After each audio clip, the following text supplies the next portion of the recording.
औज़ुबिल्लाहि मिनश्शैतानिर्रजीम बिस्मिल्लाहिर्रहमानिर्रहीम। अर्रहमान legal consultant में हम आपका वेलकम करते हैं। जी बिल्कुल, आज हम आपको लैंड रेवेन्यू एक्ट 1967 का नहायत अहम टॉपिक बताने जा रहे हैं कि असेसमेंट किसे कहते हैं। जी बिल्कुल, लफ्ज़ असेस मतलब अंदाज़ा लगाना। जी बिल्कुल, लफ्ज़ से ही पता लग जाता है कि असेसमेंट अंदाज़ा लगाने का नाम है। अब किस चीज़ का अंदाज़ा लगाना है, किस चीज़ की तशख़ीस करनी है, ये तशख़ीस की जाती है जी महसूल या टैक्स की। किसी प्रॉपर्टी, किसी जायदाद पर टैक्स आयद करने के लिए उस जायदाद की वैल्यूएशन का अंदाज़ा लगाना कहलाता है असेसमेंट।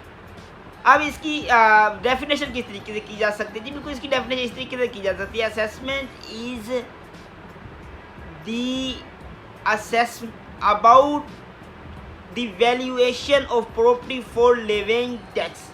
जी बिल्कुल, किसी जगह पर टैक्स आयद करने के लिए उस जायदाद की वैल्यूएशन का अंदाज़ा असेसमेंट कहलाता है। जी बिल्कुल, अब उसके बाद मैं बताना चाहता हूँ काइंड्स ऑफ असेसमेंट के तशख़ीस की इक़साम। जी बिल्कुल, तशख़ीस की दो इक़साम है। एक तो है जनरल असेसमेंट, दूसरा है स्पेशल असेसमेंट। जनरल असेसमेंट क्या है? General assessment is that assessment which is not obtained on happening certain event। मतलब ऐसी तशख़ीस जो कि ख़ास इवेंट्स के वाक़े होने पर नहीं की जाती। And which is made in fix period, और जो कि फ़िक्स पीरियड के दौरान की जाती है। And which is made on section of government और बोर्ड ऑफ रेवेन्यू, जो कि मजलिस से माल या गवर्नमेंट की इजाज़त पर करती है। उसके बाद अगली किस्म वो है special assessment. Special assessment is that assessment which is made on happening certain event. बिल्कुल, किसी खास इवेंट के हैपन होने पर ये की जाती है। उसके बाद है it is not made for a fix period, ये किसी फिक्स पीरियड के लिए नहीं की जाती। एंड इसमें जो अगली चीज़ है वो ये है कि which can be made without sanction of government और बोर्ड ऑफ रेवेन्यू। जी बिल्कुल, इसे बोर्ड ऑफ रेवेन्यू या गवर्नमेंट की जो सेक्शन है उसके अलावा ही किया जा सकता है। बोर्ड ऑफ रेवेन्यू या गवर्नमेंट की इजाज़त के बगैर भी ये असेसमेंट की जा सकती है। अब है अगली चीज़ मोड्स ऑफ असेसमेंट के असेसमेंट्स के मोड्स कितने हैं। जी बिल्कुल, दो मोड्स हैं असेसमेंट के।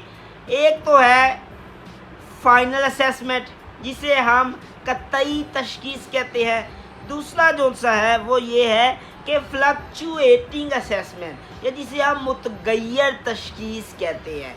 जी बिल्कुल, उसके बाद है असेसमेंट ऑफ लैंड कि लैंड की असेसमेंट। असेसमेंट ऑफ लैंड तीन तरीक़ों से की जाती है। एक है असेसमेंट इन कैश, दूसरा है फिक्स एनुअल चार्ज, और तीसरा ये है कि प्रेस्क्राइब्ड रेट्स पर एकड़ और अदर यूनिट्स। अब असेसमेंट इन कैश क्या है? या तो तशख़ीस कैश की सूरत में की जाएगी, और दूसरा assessment about fix annual charge क्या है? ये बिल्कुल, assessment about fix annual charge ये है कि या तो असेसमेंट या तशख़ीस जो सी है वो फिक्स एनुअल चार्ज की सूरत में की जाएगी, या फिर अगर ये भी नहीं तो फिर assessment will be made accordingly the prescribed manner पर एकड़ और अदर यूनिट्स के हवाले से की जाएगी। अब इसके बाद ये है कि बेसिस ऑफ असेसमेंट क्या है। जी बिल्कुल, दो बेसिस ऑफ असेसमेंट है। एक बेसिस ऑफ असेसमेंट ये है कि estimate the annual money value. जी बिल्कुल, या तो एनुअल मनी वैल्यू की एस्टीमेशन के हवाले से बेस होती है, या फिर दूसरी जो बेसिस ऑफ असेसमेंट है वो ये है कि एस्टीमेट इन प्रेस्क्राइब्ड मैनर, या जो manner prescribe land revenue act में किया गया है उसके मुताबिक एस्टीमेट करना। अब उसके बाद जब नेक्स्ट थिंग है वो है कि land which can be assessed, कौन सी ऐसी ज़मीन है जो कि असेस की जा सकती है। जी बिल्कुल, लैंड रेवेन्यू एक्ट हमें ये कहता है कि कोई भी ज़मीन असेस की जा सकती है सवाए इन ज़मीनों के। अब वो कौन सी ज़मीन है जो असेस नहीं की जा सकती?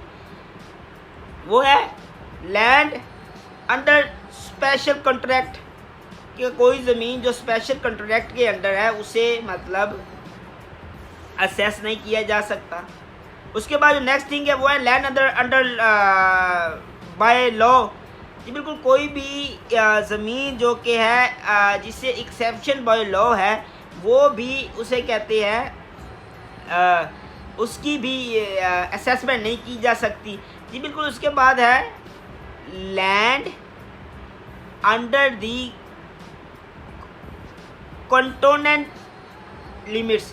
जी बिल्कुल, कंटोनमेंट की लिमिट्स के अंदर या छावनी की हदूद के अंदर जो सी ज़मीन होगी उसे भी असेस नहीं किया जाएगा। जी बिल्कुल, उसके बाद जो नेक्स्ट थिंग हमारे पास है वो ये है कि लैंड इन विलेज साइट्स में जो ज़मीन होगी उनको भी असेस नहीं किया जाएगा।